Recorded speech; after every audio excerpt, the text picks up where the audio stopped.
আজকের সকালটা শুরু হয়েছিল খুব ভালো লাগা দিয়ে। সকাল সকাল কিছু বাগদা চিংড়ি কিনে নিয়ে আসলাম। আমার ছেলে চিংড়ি খুব পছন্দ।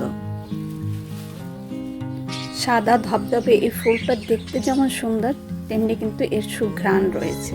আর দেখো, গাছে লিচু হয়ে আছে, বাগানে ফুল ফুটে আছে।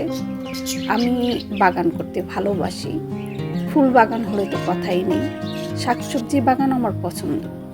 যাই হোক, প্রতিদিন সকালবেলা ছেলেকে আমি পান্তা ভাত খেতে দিই বেশিরভাগ সময়, এবং এই পান্তা ভাতের সাথে তার চিংড়ি ভাজিটাই বেশি পছন্দ।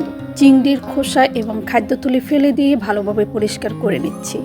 এইদিকে দেখো, আমার কাঁঠালি চাপা ফুল ফুটে পেকে আছে এবং সারা বাড়ি মিষ্টি গন্ধে ভরপুর। চিংড়ি মাছ পরিষ্কার হয়ে গেলে এবার আমি বসিয়ে দেবো ভাজির জন্য। আর দেখো, আজ নতুন একটা গোলাপ ফুটেছে। কোকিল অনবরত ডেকেই চলছে। কোকিলের এই ডাকটা কিন্তু আমার ভীষণ পছন্দ। পেঁয়াজ কুচি, রসুন কুচি, কাঁচামরিচ কুচি, হলুদের গুঁড়ো, মরিচের গুঁড়ো, ধনিয়ার গুঁড়ো এবং জিরের গুঁড়ো দিয়ে আমি চিংড়িগুলোকে ভালোভাবে কষিয়ে নিচ্ছি।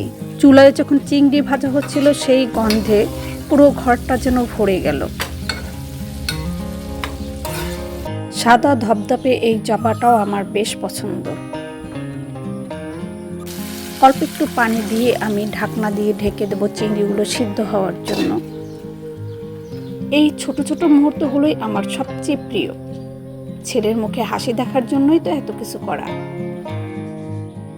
ব্যাস হয়ে গেল আমার চিংড়ি ভাজি। এবার আমি এবং আমার ছেলে মিলে এক থালা পান্তা ভাত খেয়ে নেব। সবাই ভালো থাকবেন, দোয়া করবেন। ভালো লাগলে লাইক করবেন, কমেন্ট করবেন, শেয়ার করবেন এবং ফলো দিয়ে পাশে থাকবেন প্লিজ।